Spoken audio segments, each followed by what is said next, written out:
Okay, thanks everyone for joining us here. It's the third Saturday of the month, which means it's time for our Q&A with our special guest. Sky Matsuhashi is here. So earlier this month, we released a longer strategy video from the Poker Forge that was all to do with board textures and how to play when boards do interact with your opponent's range and when they don't, and when they do interact with your range and when they don't, and what makes good boards to bluff on and what makes good boards to value bet on and that kind of thing.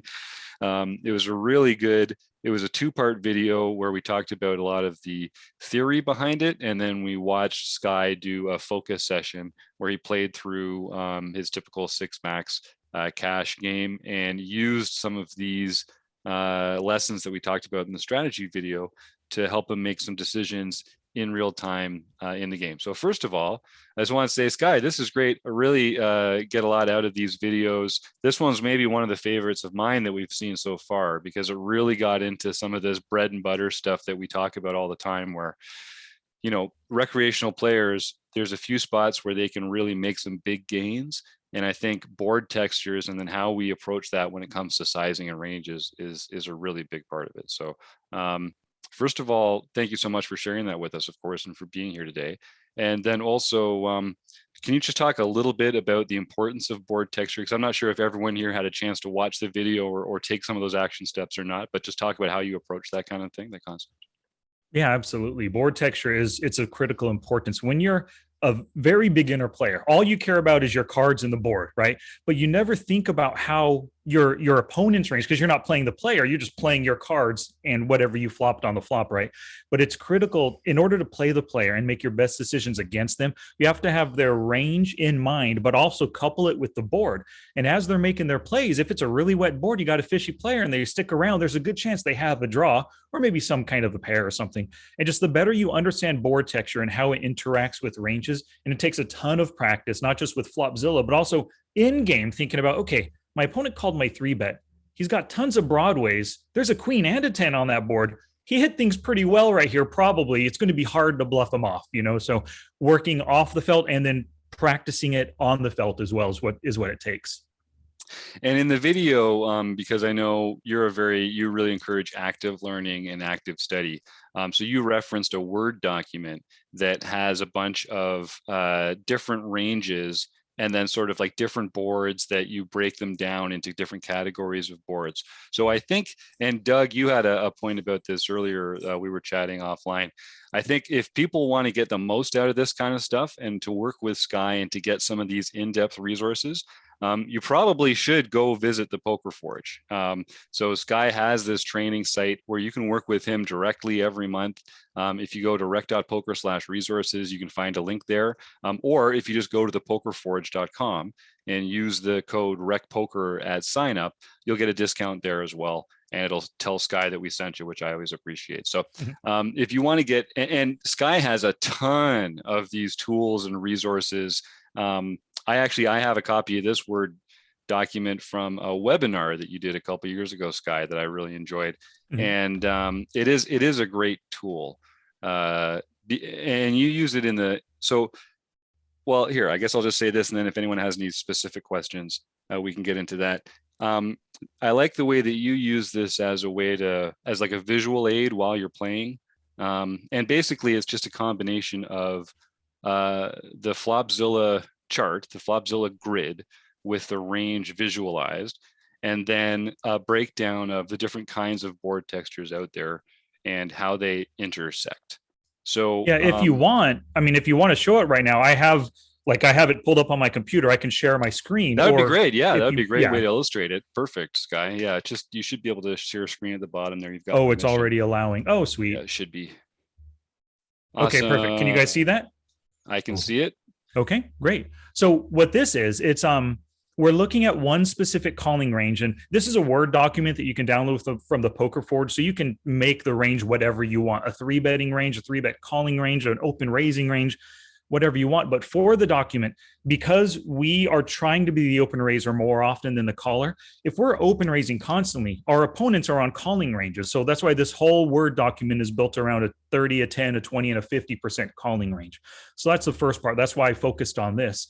And then down here are the various ace high and dry, low and wet boards, all the different board types. Now, from what I understand, there might be like I could have broken this down to like 50 different board types that have minor differences to each of them, But I just chose these ones. They seem like the most common ones you often see. And then so when you use Flopzilla, enter in the range, put in that board, and these are the various percentages, how often they hit. And by using this, it kind of gives you an idea of like the total hit percentage. A big mono board, this range right here is full of Broadways and stuff. They're hitting top pair better open enders 58% of the time. So you might want to be less prone to bluff on that, but maybe make bigger value bets. And when you have this like printed out in front of you, when that flop comes, something like Queen Jack 9 or 10-10-5, you can gauge and say, okay, my opponent is on roughly a 30% calling range. His range does not hit this board. I am go to bluff. And so that's how you would use this and train yourself to think about ranges and boards in game. And everyone who's here in the session, just take a second now and just look at the different flop textures on the left there that Sky's got set up, because these are the things that you need to start recognizing in real time when you get to this place in the hand. So Sky's broken them down, like he says, he's got these different variations of different board textures, and then he's got a little example on the right there illustrating what one of those boards might look like. So everyone just take a second, look at those, and think about if you have any questions specifically on how we break them down. While we're doing that, Sky, can you just talk a little bit about how you decided to choose these categories? Like, what were the factors that you thought were relevant when it came to putting different types of flops together? Well, okay. Are you talking about the different flop textures or these hand strength frequencies? I guess first the flop textures themselves, just like so like some of them are whether the cards ranks are close together, some are whether they're rainbow or monotone, stuff like that. Yeah. So I choose, I just chose a mesh. So I actually went through my database and I looked at a ton of just in Poker Tracker 4, all the various flops that I saw. And I kind of wrote them out and drew them out and like categorized them. And the ones that occurred most frequently, like there's a 10-8-6 rainbow board, but you'd see 10-9-7 and 10-8-5, like boards that kind of work together. So that's where that came from, just looking at various boards and seeing which ones kind of grouping and make the most sense to really analyze a lot, because they're kind of frequent, these boards. And anything like King 6-4, it's a 1 up, 2 down. A Queen 3-7, that's 1 up, 2 down too, right? So like you can kind of put a lot of different board types into these various categories. And that's why I chose them. And then now here, top pair better and open ender.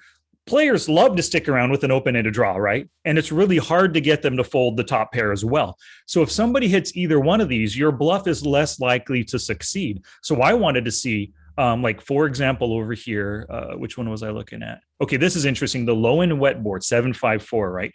Altogether, it hits either top pair or an open-ender, or better, like a flush draw, 36% of the time. But the interesting thing is this calling range only hits a top pair better 14%. It hits more draws than anything. So it's just interesting to see the difference right there. Most of the hands, like the 2 up, 1 down, this range is so full of aces. As you can see, every offsuit and every suited ace other than ace king, it's going to hit a ton of a ton of top pair hands, but no draws whatsoever, because it's ace queen 4 rainbow, no draws possible. So it's really good to think about this kind of stuff. If you know your opponent loves to like check raise with flush draws and stuff, and he check raises you, he's not doing it with a flush draw on this board. It might be ace queen 2 pair. It might be a set of 4s instead, Yeah, that's the real meat of this whole video, of this whole segment, is looking at these different board textures and then being able to visualize your opponent's range that got to this place. And like, this is just really, really insightful stuff. We can all do this in Flopzilla ourselves. But just knowing what portion of their range hits overall, and then of those ones that hit, what are made hands and what are draws. And you can see, just looking in the total hit percentage, you can see quite a bit of variety in some of the different, frequencies there. So you can see, obviously, the chicken board is hard for anybody to hit. And so if you have the range advantage and you can just put a bet out there, it's going to be hard for them to have much to continue with other than just playing against you and expecting you to be c-betting there more than you should. Whereas a hand like the big card mono, like Sky was just saying there, Queen Jack 9 suited, they're hitting that in some capacity over half the time. And so we should be training our brains to sort of intuitively understand this, that when we are faced with an opportunity to c-bet, we should be factoring the board texture in, because that's going to be a big factor in whether they're able to continue. Yeah, absolutely. Now, this last column over here, so top pair plus the open ender, most of us, whether you're tight aggressive or loose aggressive or fish, you like seeing the turn when you have these hand strengths. But some of our most common opponents, right, the fish and the maniacs, they hate folding any pair. So mid pair or better. And the gut shots, they hate folding any draw. So I have this column over here to kind of let me know that, if I'm trying to bluff a fish on a big card mono, he hit hands he's going to stick around with 73% of the time. So just as a percentage, my bluff is not going to work that often, most likely. So I need to either maybe size it bigger to get him to fold more, maybe take a one and done stab at it, or whatever the decision is at the time based on my hand as well. So that's what this is over here, to help me deal with the fish. And you can see on the 1-up, 2-down, king 6-4, that's a good board to be bluffing off against fish, just as the chicken board, like Jim said, and then that baby board too, deuce 3-6. Some good boards to bluff. And of course, we're talking about this from the standpoint of finding boards where our opponent does not interact with it well with their range, so we can bluff. But of course, the opposite is true when we're in a position with a value hand. So when we actually want to get calls from second best hands, we want to be choosing boards and sizings where there are a lot of value targets available to our opponents. And so typically, not always, but almost always, if you have a spot that is a good spot for a bluff, then it's usually not a good spot for a value bet, because that's just, bets don't have this magical quality of getting called by worse, but also getting better hands to fold typically. So so if you end up with look at that Queen Jack 9 mono flop, if you end up actually flopping the flush there, it's a good one to be c-betting with your value for the same reason that it's a bad one to be c-betting with your bluffs, because your opponent's going to wake up with a hand or a draw there. I have a question there about can you how do you adjust your sizing? Like the big card mono, I hit the flush. Can I be betting pot or over pot with that, or should I just be betting the standard size all the time? I think at least for the first street, you generally want to bet your standard size, depending on your opponent. So they're going to hit it so often with pairs and stuff. If you know you're up against a fishy player, they called you pre-flop, they're going to hit at least a jack. Jack 10 gives them a pair plus an open ender. Queen 10 gives it to them. King, queen, top pair, decent kicker. When you hit your flush, you got to bet something for value. And so I say go standard, roughly 2/3 to 3/4 pot. Now, depending on your opponent, if you really know that they cannot fold any kind of draw or any kind of one pair hand, then go even bigger, pot or full pot. You have to, I don't know. It's kind of tough to say other than going 2/3 to 3/4 pot. I don't really have, you base it by your opponent at the time, I guess, and what you think their range is and what they'll do against your bet. If you're up against a super tight player who you know they're folding often, unless they have a pair, or if that were 3 spades, unless they have the ace of spades or the king of spades and they're folding all but that and the 10 of spades, then you might want to bet smaller to keep them in. Yeah. So sorry, Eric, there's no one set, like you got to go, pot and a half every time. Yeah. Well, that's always the answer, is it depends, right? Yeah. Right. Yeah. It does. But, yeah. It's like on the chicken board is where I usually have problems, because it's like, well, I can just bet a third and make most people fold. But if they call, then where am I? Maybe I should have bet 2/3 and got them to fold, got more of their hands to fold. And that's where I always get kind of lost. Well, actually, I have a question that kind of takes off on that, Eric, because I think of that similarly, where because you don't get to control what part of your opponent's range he actually has at the time. You just know what his range is. So let's use that chicken board as an example. If it's 10-10-5 rainbow, I would be making the same small size bet with every hand that I chose to be betting in that spot, because I think my opponent's range is going to fold a lot to a small bet. And I think that the hands that continue to like a 1/3 pot size bet are probably also going to continue to a 2/3 pot size bet, because they're a particular set of hands. They're like 10s and 5s and 6s through 9s that are not, there's not a lot of obvious other hands here where like the drawing equity really matters that much. So I almost think, and Sky, I'm hoping you can help me with this, because I kind of think about these different flops, and that actually informs my, not which hands I'm going to c bet with, but the size that I'm going to c bet with my entire range. And then I pick the hands that I want to be in that spot. Is that, how do you think about, how do you think about the sizings that you want to take in spots like this? And do you also kind of go flop dependent or board dependent? How does that work? It's flop dependent, but it's also player dependent as well. And just how often I think they want to fold in general. A tight aggressive player is way more willing to fold than a loose passive player or even a loose aggressive player. So I'll tend to size it smaller against them. And when I'm in position, they check to me, I'm c betting on a 10-10-5 board. There's not much for them to call with. And they have to contend with me betting again on the next street and the next street. And I have the range advantage, like you said. I got pocket aces in my range. I have ace 10 in my range too, because I raised pre-flop. They're going to have to contend with that. So a tight player is more likely to fold. So I'll size it to, like Eric said, like 1/3 pot ish, 1/3 to 40%, somewhere around there. But sometimes I just, especially if I don't have a great read on the player, I'll just make a standard 50% pot bet, either with for value with pocket aces or as a bluff with king queen. I'll just go either way, because that's the kind of bet that if I don't have a good read, I don't know if he's going to fold, that's at least going to allow me to put a bet out there, not too costly to myself. And it gives me that option with a decently, with a not too big of a pot on the next street. So like you had said, or Eric had said, it's sometimes hard to know whether you need a double barrel or not. Once they call your c bet, what do you do on the next street? Making that smaller bet gives you a few more options and doesn't make you so committed. Doesn't make them so committed to the pot either. So if you think they're folding to a smaller bet, go ahead and make that smaller bet. Yeah, and when you're thinking about whether to bet or not, so let's just assume for the sake of this discussion that we're always talking about bluffing.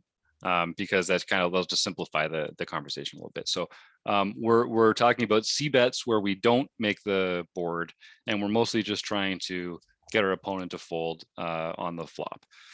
So you've broken down these different kind of flops, and there's some flops that your opponent's going to hit more often than others. So intuitively, to me, it seems like you should be c betting at a higher frequency at the hands that they're at, the flops that they're less likely to hit. Is that correct? Yes. And then you're going to have to, so if you decide, okay, so this is a board where I'm going to c bet at a higher frequency, then you kind of have to choose which hands are going to be in that range, and what size you're going to choose as a consequence of that, because the size and the frequency should always be kind of related to each other. Is that also true? Yeah, that is true. One of the things, though, I never think about, I shouldn't say I never, I don't generally think about my betting range. Like on this board that comes out, what is my betting range? What would I do with my entire range, and try to merge ranges, as they say? I don't think about that. I think about my hand currently, but I really put a lot of thought into my opponent's range. So on that Queen Jack 9 board, all the spades, well, what are they going to fold? They're going to fold 6, 7, pocket 4s without a spade. They might fold a random ace 5, ace 6 kind of hand without a spade. So I'm really thinking about their range of hands, not mine so much. I'm thinking about my current hand strength, because when you play the micro stakes, and I play up to 25 NL, sometimes 50, those players are often just playing their hand. And I don't need to merge my range. I don't need to really think about what would I do with my entire range. One thing I do think about, though, is if I'm trying to get them to fold on the 10-10-5, on the Queen Jack 9, whatever it is, I want them to fold. Let's just say I have deuces right now. But what would I do if I had ace 10? What bet size would I make it? What if I had pocket aces on the Queen Jack 9? What if I had pocket aces without a spade? So I don't even have a blocker to the flush. I don't have a redraw to anything, you know? And so what I would do with some of my strongest hands, I generally, if I'm trying to bluff them, that's the play I would make. So I'm not thinking about my entire range. But if I flopped a top pair, what would I do here? I want it to look like I have a top pair if I want them to fold, you know? Eric, Jin, did you have a question there? Yeah. I don't know if we said specifically, and I'm sorry if I missed it. Are we talking either in position, out of position, or either? We didn't really mention position at Okay. all. Yeah. Because I think that also informs Mhm. how you structure your C betting strategy, whether you're in position or out of position. Yeah. I think out of position, you're going to want to put more checks in. So I think you want to protect your checking range more when you're out of position. Yeah, I like that. That makes a lot of sense. Yeah. So, and what we're basically looking at here is, again, this is pretty flop dependent, but you can see how this would extend conceptually to future streets as well, and to different, we can kind of extrapolate from this. You talk in the video, Sky, about like wet and dry boards, and how those are sort of like the general concepts. We've talked before here in the study group about wet and dry and dynamic versus static boards and that kind of thing. But really what it comes down to, and I think you said it best in the video, that on those dry boards, there's less reason to continue beyond the flop, which is just a good way of thinking about it. And you can see it on those boards like 10, 10, 5. If you don't have a 10 or a 5 or a pocket pair, there aren't that many reasons to continue. So we think about those like draws, or would be like reasons to continue, because you get a chance to improve your hand. And the other thing that Sky said in the video that I really liked was that most players are looking for a reason to continue. Most players that we're playing against, they want an excuse to call. They want an excuse to put chips in and continue in the hand. I know I do.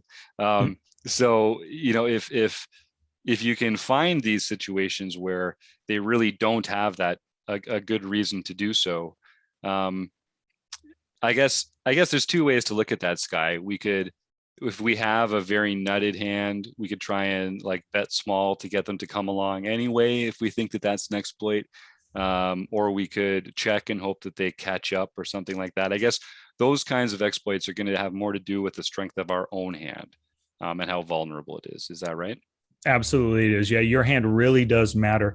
And one thing to keep in mind, like you had said, people are looking for reasons to continue. So when somebody calls you on the King 6-4 rainbow, as soon as they call, your automatic first thought should be, okay, what are they doing this with? Do they have any kind of kings, and how strong are those kings? Do they have a 6? Can they have 3-5 for an open ender right here? Like, start thinking that right now, so that for the future streets, turn in river, you can start to develop a plan. What cards are good or bad for your hand, and what's good or bad for their range as well. That's a key thing to think about too. Yeah, and I like the way Sky is breaking it out here with sort of these expanded frequencies here, because I think the tight aggressive players that we're talking about, the reasons to continue, they're only going to do it with good reasons, like these, the top pairs and the open-ended straight draws or flush draws. But some of our stickier players, or our less experienced players, or players that are more interested in the fun of the game and hitting a lotto, they're going to be continuing with these, or even worse holdings than this, worse right? too. Yeah. And so I guess, are there the one thing I didn't think to do before we started the video was I wanted to compare what kind of boards have a proportionally larger fourth column like that. So where is there like the biggest gap of those second best hands? Like so when we see our total hit at the top is 39 and then 49, so that's a difference of 10. So some of the ones with a bigger difference like that, like the middle board 1, that's like a almost 20% difference. So these are spots where our opponents are just going to be, that second best hand category is even juicier, even bigger. So there's more kind of targets there in there.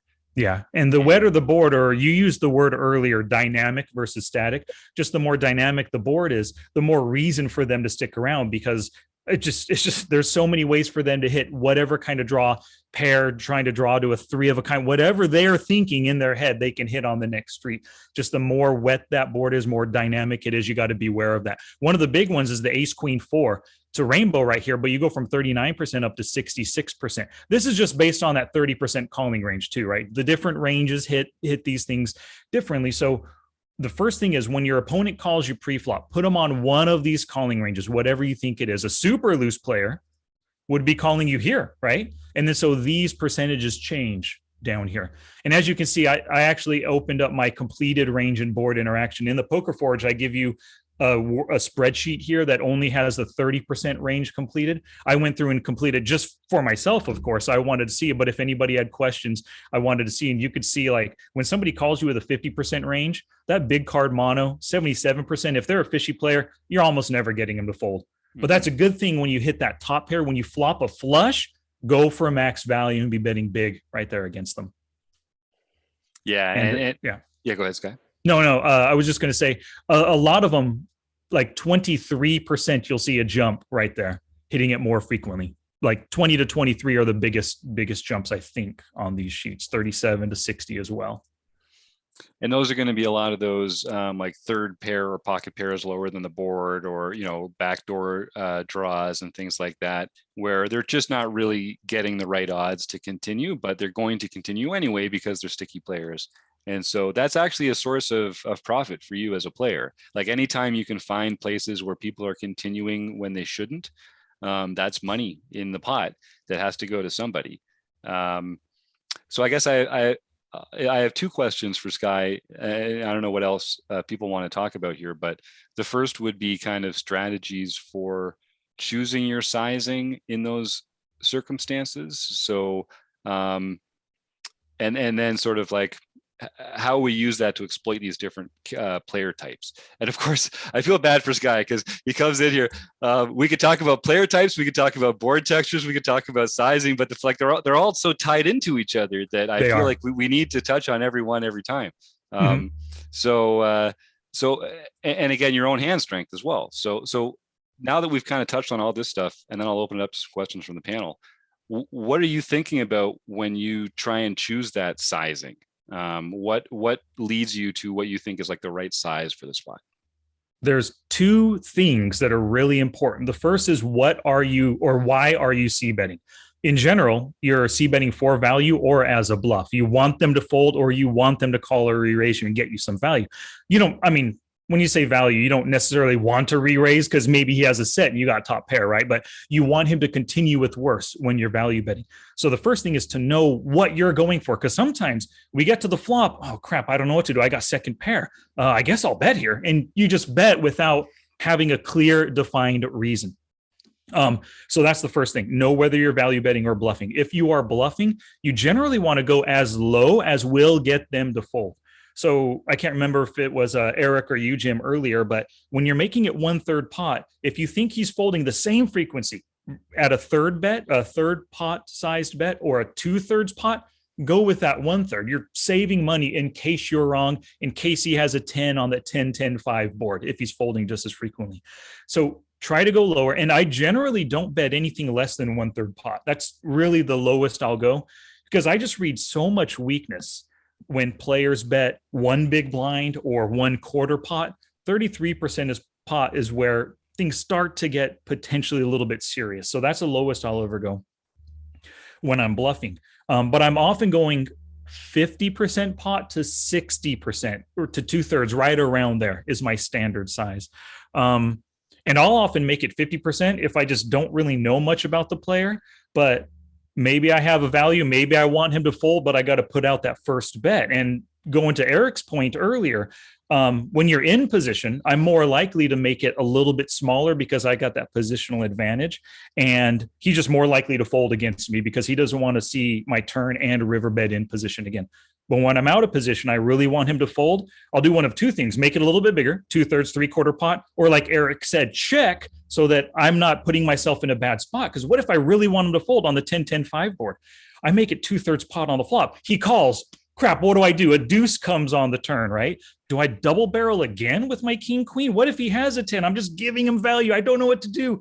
So then you check, right? So before you make that first bet, have a plan on what you're going to do on the prior streets. And if it's going to keep things simple for you, even if you just have to check, give up, you're out of position 10-10-5. You check, he makes a 2/3 pot bet. What a shame. He didn't check behind, didn't let me see a free king or queen. It's a hard to hit board. I don't know exactly what his tendencies are. You just fold at that point. So checking gives you that option. And so that's the first thing. When you're bluffing, go as low as necessary. When you're value betting, I often try to make it 2/3 pot or greater. Now, if I hit a really strong hand, like if I flop the nuts, flop top set or something, I'll probably just go half pot, try to get him to come along for one more street, regardless of him being a fish or a tight aggressive player. I just want to start putting chips out there when I flop a really strong hand. And then, so that's those. I might have gotten a little lost there, but yeah, I think those are the things I'm thinking about when I'm C betting when it comes to sizing. And if I'm going for a max value and I know my opponent will call, especially if they called on the flop on a really wet board, if they call there, they're probably going to call again on the turn. If they're a fishy player, I'm going to size it even bigger on the next street. Yeah, and Isn't that pretty predictable? I'm sorry? What you're saying is you're changing your bet size by your hand strength. Isn't that pretty predictable? Possibly, but I'm playing against a ton of fish and I'm using these various sizes against fish. If I'm up against another tight aggressive player, maybe somebody who I think is a strong player, then I'll just be making it 50 to 65%, somewhere in that range every time. But if I'm up against a fish and I think he's calling, I got a value hand, I'm going to make it big, because there's been so many times I've stacked fish because I made it big. If you make it half pot and you have the nuts, let's just imagine this board right here, ace nine deuce, right? You open raise pocket aces. A fish calls you on the ace nine deuce. He calls you for half pot. And now the turn comes a king or a queen. Doesn't really change much, but you still have top set with your pocket aces. You might as well bet again big. He wasn't scared on the ace at 50%. He might not be scared on a turn king, a queen. A turn 4 won't scare him either. Go a little bit bigger, try to extract more value out of him, for sure. Now, the strong players might realize that, and they can fold their pocket tens on the ace nine deuce after calling on the flop. But against the stronger players, you might keep it that same 50% pot again in order to continue getting value out of them. So you're right. It is predictable if they're thinking about it, if they're playing the player, if they're looking for things like that, you know? Yeah, and we talk about that all the time here about when should we worry about balance and when should we worry about being, GTO based, and when should we just abandon it to take advantage of our opponent's mistakes. And I think, Doug, what you're hitting on here is this exact notion that we should deviate from these kind of default positions when our opponent indicates to us that they're weak, that they have this weakness, or this propensity to make this kind of error. Because as far as I'm concerned, poker is all about like finding out what kind of errors your opponents make and then putting them in that position as often as possible. So if you can make an educated guess about your opponent that they're going to be making calling errors, or they're going to be sort of inelastic to the size of the bet, then absolutely you should be deviating from it, because they're not going to be paying attention. But that's the trick. And I don't want to lead Doug astray here, is that it's extremely villain dependent, because when they are paying attention, when they are taking notes, when they are a thinking player, that will give them information to take you apart. But you can also feel free to just, even if they're at the table, if they're not in the hand, I mean, feel free to even exploit the weaker players that you're in the hand with, and then just don't make those same sizings or decisions when you're in the hand with the more experienced or savvier player. But yeah, take people to Value Town when they tell you that's a mistake that they'll make. Mm-hmm. That's a difficult thing to do in some tournaments. There's one tournament I play called the Bosky. It starts out, it's a donk fest, and you got to make all these hero calls, or you're just losing your chips all the time because they're jamming over the top of you with 200 big blind. Yeah. And but somewhere in the middle of that tournament, you've gotten rid of the worst fish, and now you're starting to get a little better player pool. And as you get towards the final table, this gets worse and worse and worse, right? So you have to switch how you play and what you do throughout the game. And of course, those very good players might be at your table on the first hand. Mm-hmm. So, Yeah, that's one question I had, Sky. How do you, so if you play a few hundred hands with some of these players online, we'll have a HUD up and there'll be a stat that says exactly what their cold calling range and position is. At least that'll tell us a frequency. And then it's easy for you to kind of pick the frequency chart that's closest to it and throw it up there. Let's say we didn't have that tool available to us. How do you, whether it's live or it's with a small sample size, or how do you kind of decide, okay, for this opponent, I'm putting them on a 20% calling range, a 30% calling range? How do you do that? How do you select that? It comes with understand. So even if you've been at the table for 10 hands, you should start to develop a decent understanding of their basic player type. If you've seen somebody 3-bet in their very first hand against you, you open raise, they 3-bet, even if it doesn't go to showdown, automatically not assign them, but think of them as a loose aggressive player. Somebody else limps in right away. Bam, that guy's a fish. So within 10 hands, you can put anybody. If somebody's folded all 10 hands, assign him a tag player type or a knit player type, right? So when they do finally enter a hand against you, after only 10 hands, one round, you already have a basic idea. Now you can think about, what does that player type generally play in this spot?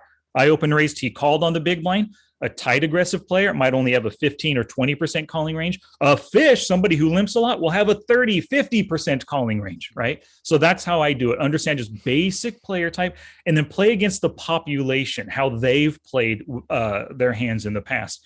And then as you develop a read on them over time, like you said, 100, 200 hands, then you can get more nuanced right there. And Doug, how do you, when you're playing, Doug, in your live tournaments, how do you decide like what kind of player someone is, or once you've done that, how does that affect your decisions within the hand? I know that's a big open question. Local casino and the population's pretty static, so a lot of these players I have history in my head on. Okay. You know? Also, that particular casino seems to be a little looser than some others, and they play a lot of hands, and you know, you would think 30% plus opening ranges, and they're sticky. You know, you just, if you're not jamming all in on them, they might not go away. You know, so then how do you adjust your play versus those tendencies in the player pool then? I get more nitty at first and more aggressive later on. Mm-hmm. Because it's Yahtzee at first, and you just don't want to be in there with every hand having second best all the time, you know.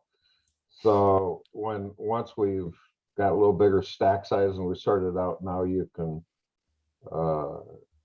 as they tighten up, and stack sizes start causing people to tighten up. The guys with bigger stacks don't want to lose half of a big stack to another big stack, so the whole game settles down a little bit after a round, you know, a blind or 2 or 3, you know.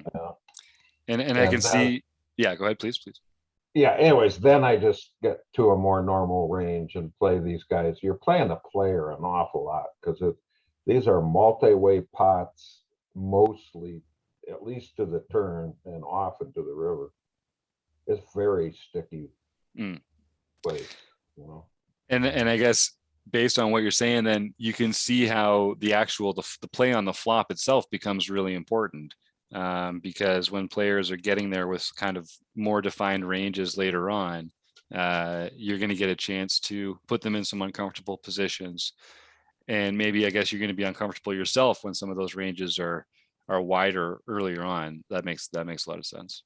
Well, Sky had that chart up where he's showing the 50%. I guess it's up right this second, where everybody's hitting some all the time. Okay. Right. And that's because they come in with wider ranges. That's what happens after the flop. The whole group, some of these guys are just phenomenally good players, but they're playing like that, and it's very hard to get them out, you know. And so you can give up an awful lot of chips trying to bet them out with a 5x bet, but they don't go. And, you know, so bluffing doesn't work very well. It seems like everybody's choosing sticky to the river as the main strategy. Well, if that's the case, if bluffing doesn't work too well, then minimize your bluffing, right? Maybe do it when you're in position, when you're comfortable, given your opponent. If you're comfortable making it a bigger size, 50, 60% pot, maybe that's when you want to do your bluffs. But other than that, just do a lot of checking. It's a bummer. You might have to do a lot of check folding, but try to play in position as much as well, because that's an automatic advantage over your opponents. Those players who call too much out of the blinds, they give their advantage, that they give you that positional advantage every single time. So be more prone to play and to get frisky, right, in the cutoff and the button when you're in the best positions, and really tighten up. Even though those antes are there and it's worth defending your blinds, it's so tough to win a hand. Let's say you have Jack 6 suited. You want to call in the big blind after an open raise and 2 other callers, but once you call, you're going to be out of position versus 3 other players with just a Jack 6. And you said yourself, it's hard to get people to fold. You can't bluff them. Well, the Jack 6, for you to win the pot, you probably have to bluff at some point. There's a very small chance of you hitting a straight or trips or a flush with a Jack 6, So maybe just start folding some of those mediocre hands out of the blind so you don't give them that positional advantage. And then play that Jack 6 when the button in the cutoff comes back around to you. So that might be a little recommendation for you, Doug. Yeah, and also, Doug, one thing that I can empathize with listening to you talk about it is I sometimes feel like I'm in a position where I'm actually supposed to be winning hands, and like, how am I going to win this hand? And I think when we're talking more about our range and like playing as a session and against the pool, you don't actually have to win every hand. Like you can actually just lose hands that using the strength that we've been practicing with to recognize different board textures, and knowing that when our opponent is going to have a better range than we do there often, you can just kind of give yourself permission to just not win that hand, and to take those chips that you might have invested in trying to win that hand and trying to win a better hand where you've got either better cards, better position edge, a better range advantage. Because, some of these spots, as you can see, if you're not in position and your opponent's going to have a range advantage based on the texture, maybe that's just not a hand you should even be trying to win. Eric, Jin, did you have something to jump in there with?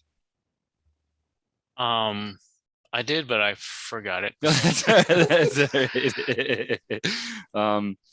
And that kind of things I do observe is they're playing in flatter ranges. They're not so top heavy. Like condensed ranges. They're well, a lot of connectors, suited connectors in there, but from small cards to big cards. They're not just loaded with big cards there. So they're able to do this flop texture stuff way better. I'm in this range for that flop. All those big card ranges are going to get punished by me. And you just see, and they do it with small bets every time they get an opportunity, right? It's sort of a maniac style of play at this casino, but it's very sticky, betting almost every time they get an opportunity. And you just fold away when you're out of range. When you miss the board range, just get out of there, because this isn't, your chance of hitting your ace or king on the turn and river just isn't high enough to make that big of an investment.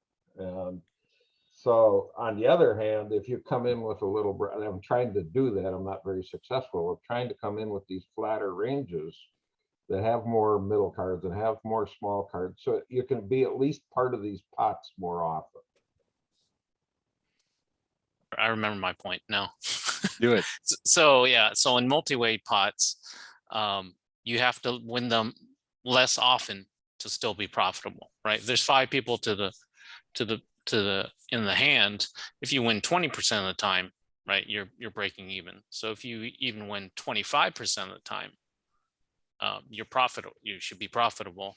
But psychologically, that means you're losing 3 out of 4 hands. And it doesn't feel like, well, I'm losing 3 out of 4 hands. It feels terrible. But if you won 25% of the hands, you're profitable in a 5-way pot. That's a good point. I like that. Yeah. Ordering becomes important. Did you win your hands early in the tournament and have enough chips to continue? Or did you get crippled early in the tournament? Yep. Well, and did you guys see that World Series of Poker Deuce 3 offsuit hand? Yeah. I heard about it. I did not see it. You didn't? Yeah, look it up. I can't remember the guy's name. Deuce 3 offsuit in a 4-bet pot. It's crazy. It's fun to watch. It's a really dangerous way to play, but And that's why he got knocked out well before the final table, is probably because he just kept playing that way. But he was able to build a stack early because he's playing these really unconventional hands and really big pots, getting lucky, scaring his opponents and stuff. But yeah, check that out, Eric. You'll like that hand. Yeah. Talk about playing your opponent's range against him, right? So basically the way it came down was, and we talked about this last month or maybe the month before that, where we said, you know, out of all the poker hands that you play, I'd love to know if anyone has a guess, what percentage of them actually get to showdown? Because it's fewer than you think. And in every hand that doesn't get to showdown, somebody wins because the other player folds. So the cards that you're holding don't matter at all. All that matters is that other player folded. And so if you can, in this case, the other player had a large pocket pair and there was an ace on the board. And so the 2-3 player was able to just represent the ace and put the other player with the big pocket pair to a difficult decision. But, you know, they can do that with whatever they have, whatever their holdings are. You know, certain hands will make it more likely that their opponent has something or other, or, you know, put you in a better spot on future streets. But ultimately, it is just about playing that player, right? Eric, Jen, you look like you want to jump in there. No, I mean, that's just 2003 poker. And yeah, right. I played back then and I used to do that and it works for a while, but then you get burnt. Yeah, you do get burned eventually. Yeah. Mm-hmm. So well, one thing, the World Series of Poker in 2016 when Key Win won it, and he just was playing like an 80% range at the 40. Oh, he was great. Table. He And was everybody great. folded better I mean, hands against him time after time after time. But they believed that he had a straight or his flush or two pair or something. Pair of eights would have won right there if he'd stayed. So that's one thing I wanted to touch on here, because Sky's put this document together, and what it shows is the frequency with which our opponents hit various boards. So this doesn't actually talk about equity, and it doesn't really talk about like the hand range, or it's really just talking about the frequency with which they hit the board. So if you're a HUD nerd like me, you'd have this up. This would be like the percentage of times they fold their blind to a late position steal. That would just be something I'd want to have circled up there so I could know pre-flop whether they're a good person to steal against. Similarly, I'd want to know, okay, is this a good spot to be c-betting? When you are, so this is, we talk about this in Heads Up, but in multi-way, it would be a similar situation. The only difference is that second player would also have a similar frequency with which they hit those flops. So there's a multiplier effect in that case. You can't say necessarily who hit it or whether they both hit it or whether neither one hit it, but it just becomes much, much, much more likely that at least one of them has hit it in one of these ways that we're talking about. Sky, can you just think about some ways that being multi-way might adjust how we would use this information, or how we might think about it differently in those situations? Yeah, the more wet or the more dynamic the board with multi-way pots, you just have so many more landmines to dodge, right? And it's so much harder to get, especially if those multi-way players, and they're often one or two fish at the table that get into multi-way pots. They don't mind playing with 3 or 4 other players, you know? So they are going to be hitting, especially on the wet boards, they're going to be hitting so frequently over here that it's going to be hard to get them to fold. And that's why multi-way pots, I always think about board texture. I want to look at that. I would love to see a 10-10-5 in a multi-way pot. That gives me a better chance of bluffing them off, you know, or even the 1 up 2 down. If they didn't call with an ace, everyone's folding on that board. Well, without a pair at least, right? So I do take that into consideration, but really I play those multi-way pots very straightforward. Either I am bluffing or it is the perfect opportunity to, either I'm value betting or it's the perfect opportunity to bluff because it's a hard to hit board. They all check to me. I have the best position. I'll fire at least a one and done bet on the flop. And if somebody calls, I'll probably shut down on the multi-way board after that. Yeah, me too. Sometimes I'll give myself permission. I'll pick like one card and I'll say, okay, this is the best card that could come for me on the turn. It's like, if that one card comes, I'm going to The give 10 of myself spades permission. and that's it. Yeah, Yeah. exactly. Well, like if I've got like king, queen of diamonds and there's a backdoor diamond draw, I'm like, okay, if the ace of diamonds comes, Yeah. I'm going to make the bluff because it's just the best possible card for me. But yeah, other than that, I'm just going to shut down. Yeah. And I think that is an excellent exploit. And people don't think about it as exploiting, but just playing more straightforwardly in a spot multi-way where you would kind of get frisky heads up, you are kind of, that is an exploit. You're exploiting your field by playing in a way that's going to lose you fewer chips versus them than you would otherwise.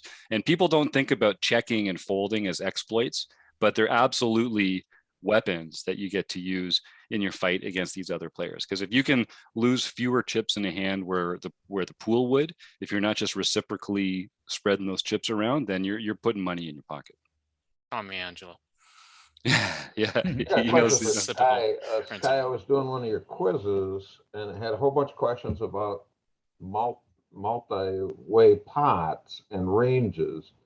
And I found that I was having no information on how to adjust my range play when we got a middle position open and 2 calls after and I'm on the button.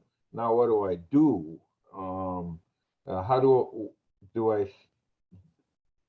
are we assuming, do we treat any of those like I got 3-bet before I adjust my range, or how do you adjust that?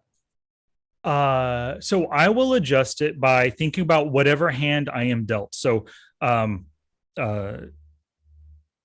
one open and 2 callers, it's already going to be a multi-way. If I call, do I want to see the flop multi-way with this hand right here?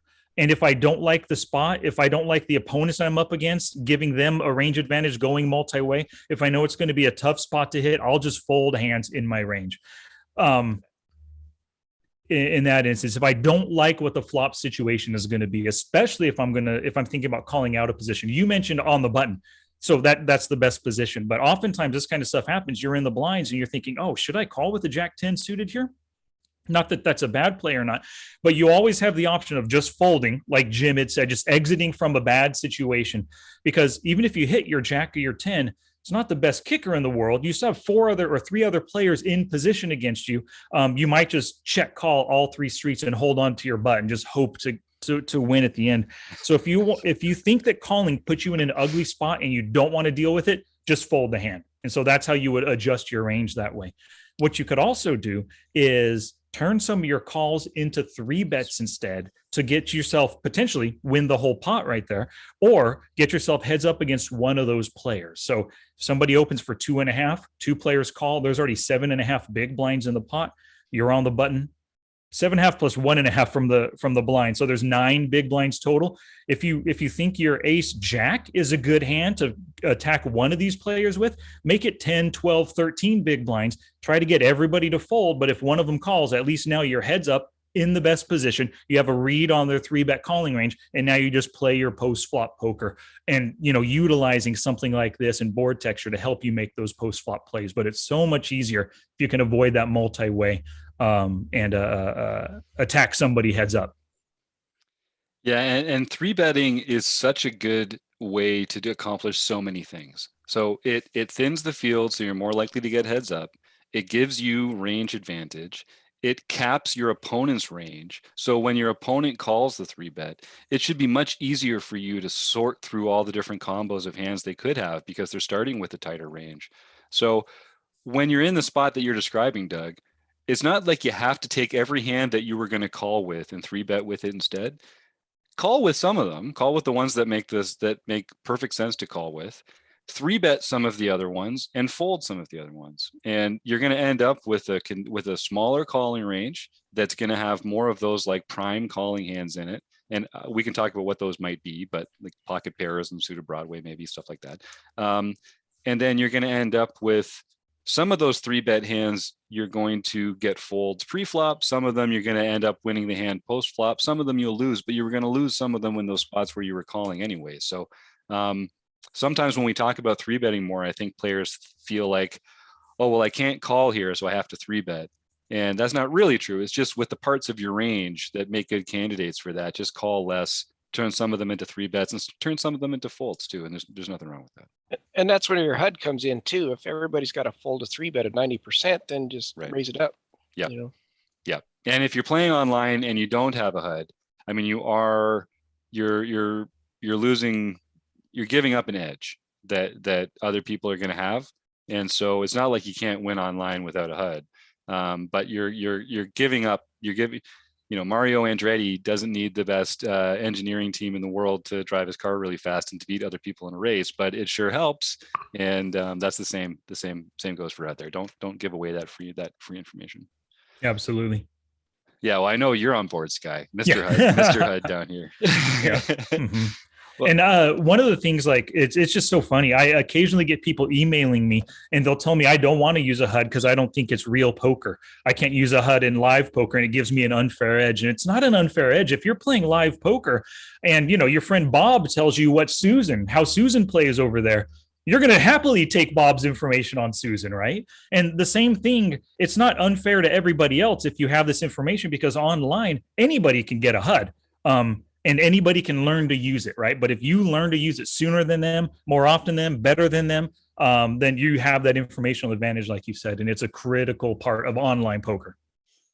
And if anybody is interested, they can go to rec.poker/resources. We've got a link to the Poker Tracker program, which is my personal favorite. I think Sky also really enjoys Poker Tracker.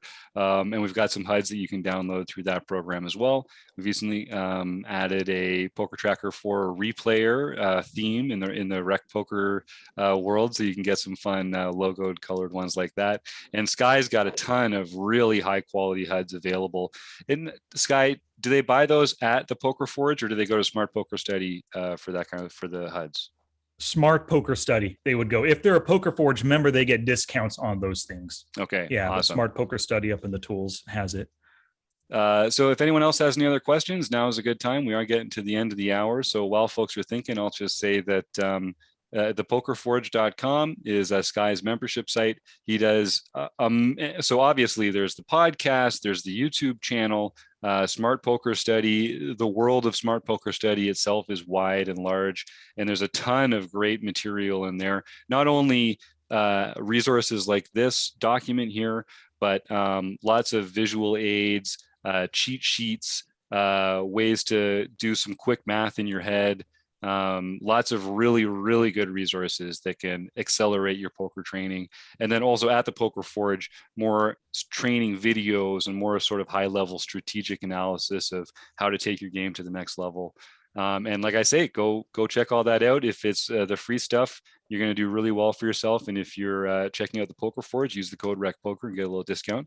And we're going to continue sharing some of Sky's material with Rec Poker members. And I'm going to keep this forum up so that people can ask questions. And as we have Sky back from time to time on the show, or maybe to join us on one of these Tuesday night opas or something like that, we'll get a chance to engage more at that point. But in the meantime, does anyone else have anything else they want to bang off Sky before we let him go?